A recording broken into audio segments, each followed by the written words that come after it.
Përshëndetje, ja që nga ndonjëherë kemi dhe lajme të mira për të transmetuar këtu në televizionin Tribuna. Kësaj here lajmi i mirë lidhet me ata që kanë aplikuar apo dëshirojnë të aplikojnë për marrjen e nënshtetësisë dhe kanë patur me të drejtë rezervën e mosplotësimit të ardhurave.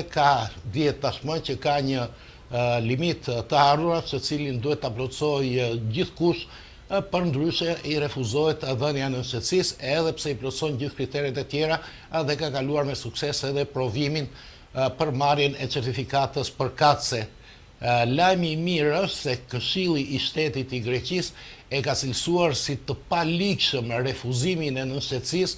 për shkak të mosplotësimit të këtij kriteri të ardhurave. Pra, sqaroj që Këshilli i Shtetit të Greqisë është, siç është gjykata e lartë në Shqipëri, dhe ushtron kontroll mbi legjitimitetin e akteve të administratës publike greke, të shtetit grek. Pra,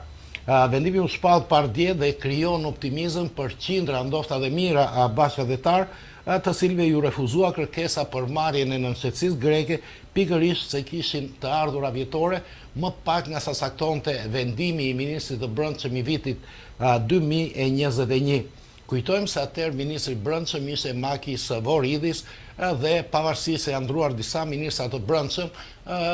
vendimi i tij i 2021-shit vazhdon të mbetet në fuqi. Vendimi i tij përcaktonte se për të dokumentuar integrimin ekonomik, aplikanti duhet kishte për gjithë vitet e kërkuara të ardhura vjetore të barabarta me pagën minimale mujore që është zbatuar në vitin kur shqyrtohet aplikimi. Për shembull, në qoftë se para 2 vjetësh të azemtarurat vjetore ishin 7.500, paga minimale mujore ishte 750 euro, më fali, atëherë i duhet që aplikanti për 3 apo për 5 apo për 7 vjet apo për 12 vjet aksa i kërkojë në bazë leje së qëndrimit të kishte shumëzoni tani 750 me 12 i bie diku ke 9.000 ca euro. Po mos i kishte këto, nuk e merrje nënshtetësinë. Mirë, po nisur nga fakti se mjaft prej emigrantëve punojnë në të zezë apo punojnë me orar të plot, po kontratë si kur t'jenë part-time, kuptohet që deklaratat e tyre tatimore nuk kanë pasqyruar niveli real të ardhurave, por vetëm ato që deklaronte punëdhënësit e sistemi Ergani. Tani e vendimi i Voridit u shqyrtua në Këshillin e Shtetit nga një juri e përbërë prej 7 gjykatësish. Në arsyetimin e tyre, ata analizojnë që në fillim se kushti kryesor që një qytetar i huaj të marrë nënshtetësinë greke mbetet integrimi normal në shoqëri dhe në ekonomi, në mënyrë që Greqia të dëshmohet se është qendra e aktivitetit të jetesës së tij. Ndërkaq, thot Këshilli i lartë, Këshilli i Shtetit, administrata nuk mundet ta shndrojë këtë vlerësim në një akt flegmatik, kontabiliteti apo logjistik, pra me laps në dorë dhe të llogarisë sa të ardhura fiks ka patur. Duke shqyrtuar vendimin e ministrit Voridis të vitit 2021, Këshilli i Shtetit ka caktuar limite lidhur me atë se çfarë i lejohet të kërkojë Ministrisë së Brendshme. Thot, ligjvënësi rregullator nuk lejohet të caktojë si element të nevojshëm për dokumentimin e integrimit ekonomik një të ardhur minimale të caktuar, me qëllim që nëse aplikanti nuk dokumenton se e disponon këtë të ardhur, konkludohet pa diskutim se nuk është integruar normalisht në jetën ekonomike të vendit. Pra, Këshilli i Shtetit hedh poshtë arbitraritetin me cilin ka vepruar deri më sot administrata, që në rast se shifte që nuk e kishte atë sasi të ardhura që kërkonte Voridis, ti merre refuzimin, nuk e merre nënshtetësinë. Pra, mbi bazën e kësaj analize, Këshilli i Shtetit ka dhënë një, si me thënë, direktiv korrigjuese se si do duhet të interpretohet tash tutje vendimi ministror i 2021-shit. Këshilli ka gjykuar se rregullat për dokumentimin e të ardhurave nuk kanë kuptimin se aplikanti është i detyruar të vërtetojë një të ardhur të caktuar, një shumë të caktuar, pra vjetore për vitet që kërkohen. Përkundrazi, kuptimi i saktë është, thot Këshilli i Shtetit, administrata merr në konsiderat dhe vlerëson të ardhurat vjetore të aplikantit si një nga elementet që përcaktohen me vendimin ministror për nxjerrjen e konkluzionit të saktë se aplikanti është integruar normalisht në jetën ekonomike të vendit, duke specifikuar kriteret që përcaktohen në kodin e nënshtetësisë. Këshilli i Shtetit nënvizon që nëse Ministria e Brendshme insiston në vijen e ashpër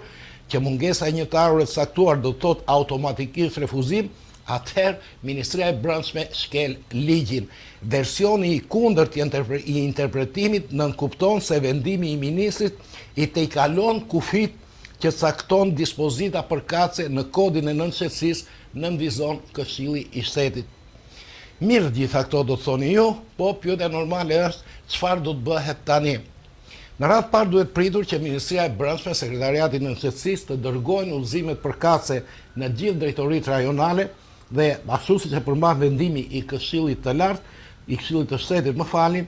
të udhëzojnë që shqyrtimi i aplikimit të bëhet tashetutje në mënyrë sferike. Natyrisht se kriteri i të ardhurave mbetet, por jo me atë rigorozitet që është shikuar deri më tani. Imagjinoni, ka ndodhur që një aplikante e cila kishte blerë edhe shtëpi këtu në Greqi, ju refuzua nënshtetësia vetëm se i mungonin 200 euro nga të ardhurat, jo 2000, 200 euro. Tashmë besojmë se kjo do të ndryshojë. Sigurisht, dikush që deklaron zera të ardhura, ai nuk mund ta marrë nënshtetësinë, por nga ana tjetër, tashetutje nuk do kërkohet një ardhur prej 11.160 euro në vit, pse paga minimale në Greqi sot është vendosur 930 euro. Integrimi social dhe ekonomik i aplikantit do të shqyrtohet në tërësi. Do me thënë, nëse ka punë të qëndrueshme në Greqi, të përmbusur vazhdimsi detyrime tatimore dhe të sigurimeve shoqërore, nëse fëmijët e tij janë rritur dhe janë shkolluar në Greqi, kanë marrë nënshtetësinë greke, njësër kriteresh pra që dëshmojnë se ai është integruar tashmë në Greqi, ashtu siç ka ndodhur me shumicën ndërmuese të bashkëdhetarëve tanë. Ajo që duam të besojmë është se Sekretariati i Nënshtetësisë do të marrë parasysh këtë vendim dhe do të shqyrtojë në ndritën e tij aplikimet që janë bërë madje që me ligjin e vitit 2010. Tani, nga ana tjetër, kush ka marrë përgjigje refuzuese, ne nuk jemi avokat, nuk jemi jurist, po nëse ka marrë dikush përgjigje refuzuese për shkak të ardhurave, tashmë besoj se mund të riaplikojë duke paguar vetëm 200 euro paravolo dhe nuk do të këndeshet më me barrierën e mungesës së të ardhurave. Tani gjithë kjo mesele si u krijua, si arriti puna që vendimi i Voridit të shqyrtohet nga Këshilli i Shtetit dhe të rrëzohet. Gjithçka i dedikohet përpjekjeve të një intelektuale nga Turqia, një shkrimtare dhe përkthyese turke, e cila jetonte prej 20 vitesh në Greqi dhe në 2017 asaj ishte refuzuar kërkesa për marrjen e nënshtetësisë pikërisht sepse nuk plotësonte kushin e të ardhurave. Sigurisht ajo nuk është se s'kishte të ardhura, se si mund të jetosh në Greqi pa të ardhura, por ashtu si shumica e bashkëdhetarëve, sidomos tona, edhe ajo nuk e kishte të dokumentuar këtë nivel të ardhuras, pavarësisht se kishte disa të ardhura edhe të dokumentuara. Megjithatë ajo nuk u dorëzua, e çoi çështjen në gjykatën e apelit. Gjykata e apelit nuk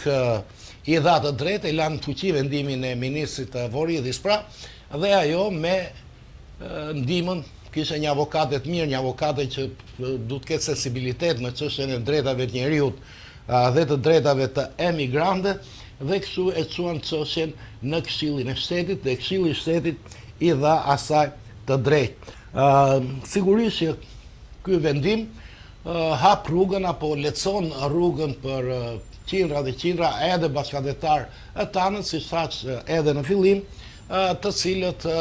nuk plotësojnë atë kushin strikt që ka caktuar Voridi të ardhurave, por gjithsesi mund të keni shtëpi në Greqi, fëmijët e tyre sigurisht prej vitesh jetojnë, janë shkolluar ndoshta dhe punojnë në Greqi, kanë kryer shërbimin ushtarak në Greqi, pra duke pas një të ardhur X, po them, po gjithsesi jo ato të ardhura që kërkonte vendimi i Maqis Voridit, gjithse kush do të mund të aplikojë për marrjen e nënshtetësisë dhe të paktën të mos ketë këtë, po i përsëris, këtë barrierë që kanë pas mjaft dhe mjaft prej bashkëdhetarëve tanë deri më tani. Gjithsesi duhet pritur se cili do të jetë reagimi i Ministrisë së Brendshme. Ne thjesht informojmë për poqja t'ja shkoqis pak ta bëj sa më të kuptueshëm aq të paktën sa e kanë kuptuar unë, po jo përcjell edhe juve, dhe këtu jemi, pavarësisht se po vjen edhe vera dhe ka filluar dhe vapa, do të presim pra të kemi lajme të reja edhe nga ky front, nga fronti i të ardhurave si kurs për marrjen e nënshtetësisë.